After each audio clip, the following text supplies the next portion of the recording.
Body shoot করছি। তো এটা বলে বাবা কত মানুষ, যাই হোক আমি bless, thank you so much.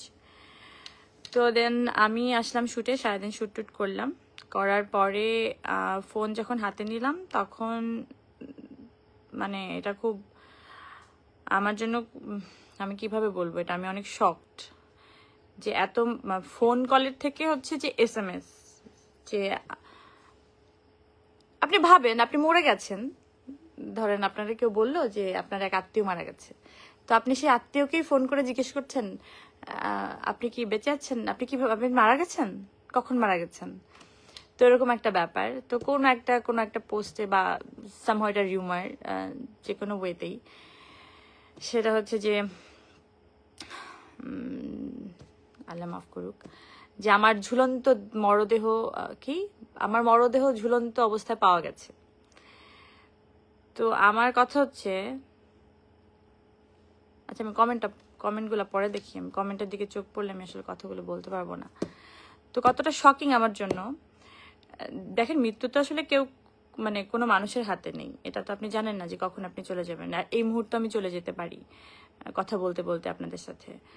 তো কিন্তু এমন আমি খুব স্বাভাবিক মৃত্যু আল্লাহর কাছে চাই, কিন্তু এরকম কোনো অস্বাভাবিক মৃত্যু আসলে আমি চাই না আমার জীবনে। যেমন সুইসাইড করার বিষয়টা, যে আমাকে বলা হচ্ছে যে মরদেহ কিভাবে, এখন ধরেন কোনো কারণে যদি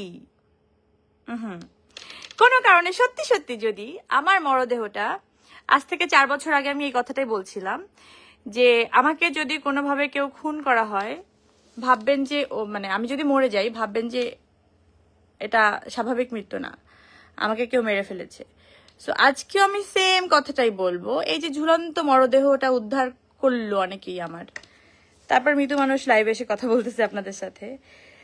দেখেন মানুষ একটা হয়তো কোনো একটা কার্যের জন্য, আবার ওই 4 বছর আগে যেটা হয়েছিল যে কোনো একটা ফোকাস সরানোর জন্য পরিমণিকেই মানুষ বেছে নেয়। আলুর দাম কেন বাড়লো, পরিমণির নামে নিউজ করে দাও।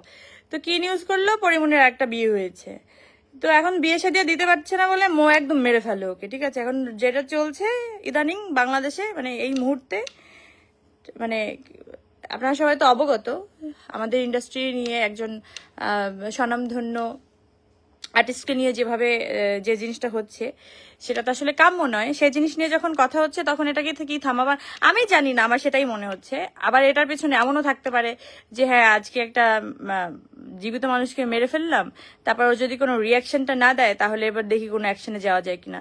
ভাই এত সোজা না, এত সোজা না। আমি আগেও বলছি ওই 4 বছর আগে গলাবাজি এরকম গলা ফাটায় যে আমি সুইসাইড করার মতো মেয়ে না, আর আমার জীবনে এখন সুইসাইড করার মতো কোনো ইস্যুই নাই। আমার জীবন ভাই বিন্দাস, আমার 2টা বাচ্চা নিয়ে আমি এই আমার নিজের লাইফ, নিজের কাজ, নিজের জীবন, আমি খুবই খুবই খুশি সুখী একটা মানুষ এই মুহূর্তে আলহামদুলিল্লাহ। মানে আমি আমার ফ্যামিলি নিয়ে অনেক খুশি। এই খুশির মধ্যে আপনারা কেউ আপনাদের জীবনযাপন ঢুকিয়ে দেবেন না। মানে কোনো কিছু হলে ভাই আর অন্য কিছু খুঁজে পান না, মানে পরিমণির কেন এত কি সমস্যা জীবনে, একটা নিউজের হেডিং এর জন্য খালি পরিমণির নিয়ে টানানি কেন, আপনাদের কি সমস্যা? আচ্ছা যাই হোক, ওই 2টা জিনিস ক্লিয়ার করার কথা। আমি বেঁচে আছি হ্যাপিলি, সুস্থভাবে, আমার কোনো অসুখ হয়নি, আমি সারাদিন শুটিং করেছি। আর দ্বিতীয়ত আমার জ্বর হলেও মানুষ জানে, আমি জানাই যে আমার খুব অসুখ, আমার খুব মন খারাপ, আমার খুব শরীর খারাপ, আমার সব মানুষ জানে। ঠিক আছে, আমার একটা মৃতদেহ ঝুলন্ত ভাবে আপনি মানে পাবেন এত সোজা না। হ্যাঁ, এইসব প্ল্যান যদি মাথায় কারো থেকে থাকে, আল্লাহর রাস্তায় একটু হজ করে আসেন, যে নিজের মনটাকে পরিষ্কার করে আসেন।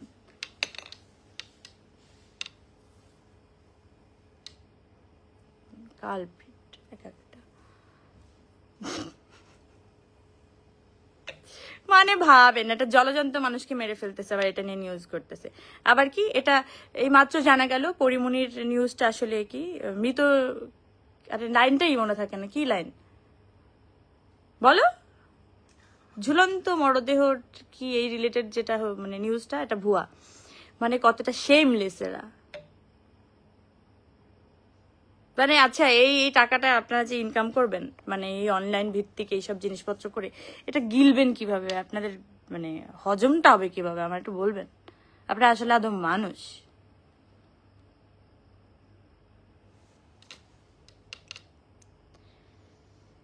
কোনো প্রাণীর নাম নিয়ে আপনাদেরকে গালিগালাজ করা যায় না।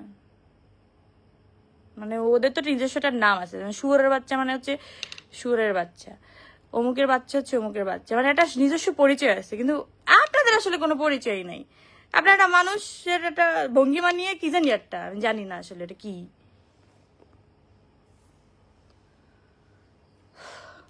কদিন খুব ভদ্রতদ্র হয়ে আপনাদের সাথে দেখাইছিলাম, কিন্তু রে বাবা রে বাবা, আমি তো আমার জীবনে থাকি, এরা তো আমার জীবন ছাড়ে না। তখন তো মনে হয় না রে আমি যা ছিলাম তাই, মুখের উপরে কথা বলে দিতাম, যেটা ভালো লাগতো না সেটা বলতাম ভালো লাগে না, যেটা ভালো লাগবে সেটা বলতাম হ্যাঁ, খুব অ্যাপ্রিসিয়েট করতাম। আমি ওরকমই ঠিক আছি। না না, অ্যাভয়েড করা আমার সাথে আসলে যায় না, আমি 4 বছরে দেখছি তো। আর বাচ্চা হয়ে যাওয়ার পরে হয় না যে আমি খুবই আমার বাচ্চার জন্য আমার নিজস্ব একটা জীবনযাপন বানাই নিছিলাম আপনাদের থেকে, সব কিছুর থেকে দূরে। এটাও পছন্দ হয় না ভাই। কি পছন্দ হবে তাহলে জীবনে? তাহলে আমি আমার মতো চলি। এবার আপনাদের কি পছন্দ আমি কিভাবে বুঝবো?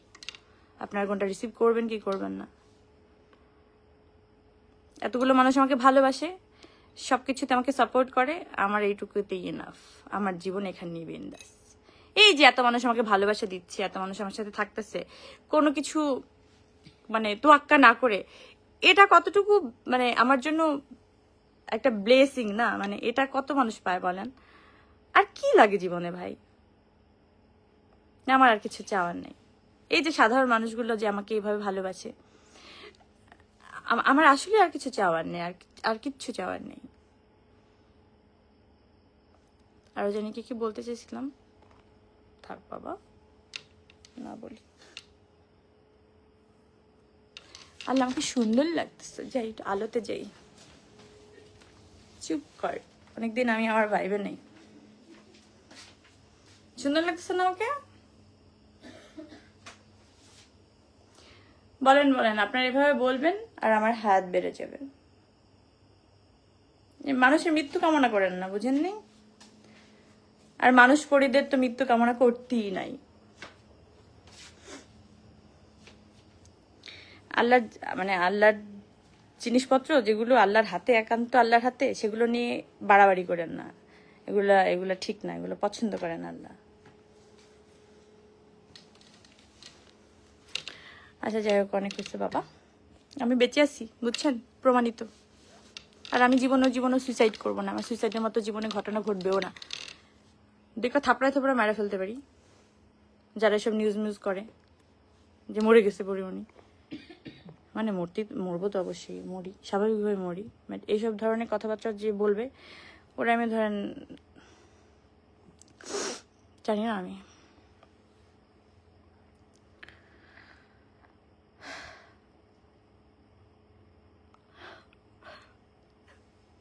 মানুষ আমার কি মজা দিবে বলেন? আমি নিজে নিয়ে এত মজা পাই। আমি মাঝে মাঝে কি করি, ওই ঘটনা দেখে আমি নিজেই 3 দিন ধরে হাসতে থাকি। আমি জানি এই লাইফটা আমার জন্য কতটা ফানি। আমার যখন মন খারাপ হবে, খুব মন খারাপ হবে কোনো একদিন, হবে তো নিশ্চয়ই, যেহেতু মানুষ, সেরকম মাঝে মাঝে এই লাইভটা অন করে দেখবো, এটা রেকর্ড করে রাখবো আমি। আবার মাঝে মাঝে লাইভটা অন করবো আর দেখবো, আর নিজেকে নিজে দেখে হেসে কুটকুটি হয়ে যাব, খুশি হয়ে যাব। মানে নিজেকে নিজে এন্টারটেইন করা আর কি।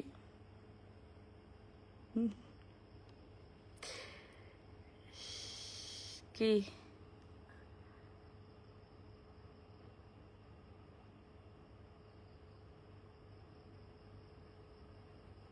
একটা কমেন্টও পড়তে পারি না, একটু আস্তে আস্তে কমেন্ট করে। সবাই পাশে থেকে এগিয়ে যাও। মানে পরীরা সবসময় কিউট। ওকা রোজিনা আক্তার, আই এম। আচ্ছা কমেন্টগুলো, রাগটা থামতে একটু টাইম লাগবে আমার। তারপরে আপনাদের সাথে আরাম করে একদিন আড্ডা দিব ইনশাআল্লাহ। আমি সারাদিন শুটিং করলাম। আমি সকালবেলা কিন্তু একটা পোস্ট করলাম যে আমাদের বডির শুটিং হচ্ছে, কুরবানি ঈদকে নিয়ে, কুরবানি ঈদের প্রোডাক্ট নিয়ে, তো ওগুলো নিয়ে আমি লাইভে একটা স্টোরিও শেয়ার করতে পারিনি। লাইভে আসা তো দূরের কথা। দেখেন আজকে আমার এই সময় লাইভ আসার কথা কি, যে আমি একটা সাকসেসফুল শুট করলাম সবাইকে নিয়ে, পুরো টিম নিয়ে হাজির হওয়ার কথা। সেখানে আসতেছি কি, যে কি আমার একটা নিউজ হয়েছে, আমার মৃতদেহ মরদেহ উদ্ধার হয়েছে, মানে ঝুলন্ত মরদেহ। তো সেটা আমাকে লাইভ এসে প্রমাণ দিতে হচ্ছে যে না, এই দেখো আমি বেঁচে আসছি। মানে এর থেকে মানে এনিওয়ে এটা কি বলবো আর। সরি আমি একটু বৃষ্টিতে ভিজছি, সারাদিন বৃষ্টি হচ্ছে আপনারা জানেন তো। মানে আমি যেখানে শুটিং করতেছি সেখানে আরো বৃষ্টি, কালকেও বৃষ্টি হবে, কালকেও আমাদের শুট আছে। আমরা একটা প্ল্যান করছি, কালকে পুরো শুটিংটা আমরা আসলে বৃষ্টি ভেজে ভেজে করবো। কিন্তু আমরা বাড়ি যাবো না, কালকে শুটটা করবোই, বৃষ্টি হলেও করবো ইনশাল্লাহ, যদি সবাই সুস্থ থাকি আর আপনাদের ভালোবাসা যদি থাকে। আপনি একটু ভিউ কমায় দেন, তাহলে আমি চলে যাই।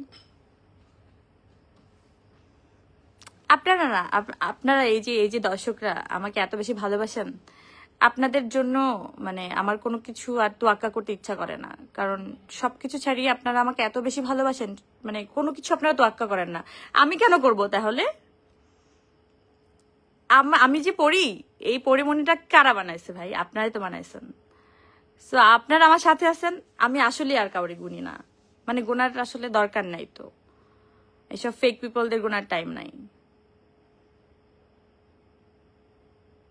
আপনারা আমার জন্য সবকিছু।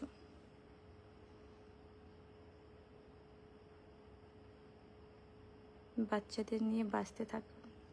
জি ইনশাআল্লাহ। রেজিন আপু থ্যাংক ইউ সো মাচ। হাসতে থাকুন, বাঁচতে থাকুন পড়ি।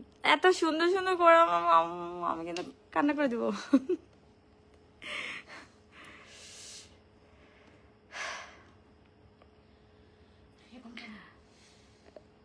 আমি না 2 মিনিটের জন্য লাইভে আসছিলাম, যে 2 মিনিট কথা বলে চলে যাব, কিন্তু আমার যাইতে ইচ্ছে করতেছে না। এত সুন্দর সুন্দর কমেন্ট, এত লাভ রিয়াক্ট। অনেকদিন পরে অনেক গুণে বেছে কথা আমাকে বলতে হয় নাই, এজন্য আমি অনেক হ্যাপি। কারণ আমি আমার নিজস্ব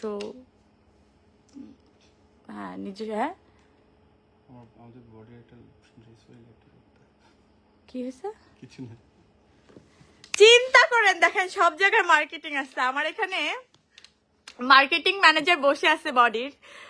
ও এখন বলতেছে শিট। আমি বলছি আল্লাহ কি হলো আবার? আমি তাকাইছি কি হয়েছে, বলে এখানে বডির একটা ড্রেস পরে বসলে ভালো হইতো, বডির প্রমোশন হয়ে যায়।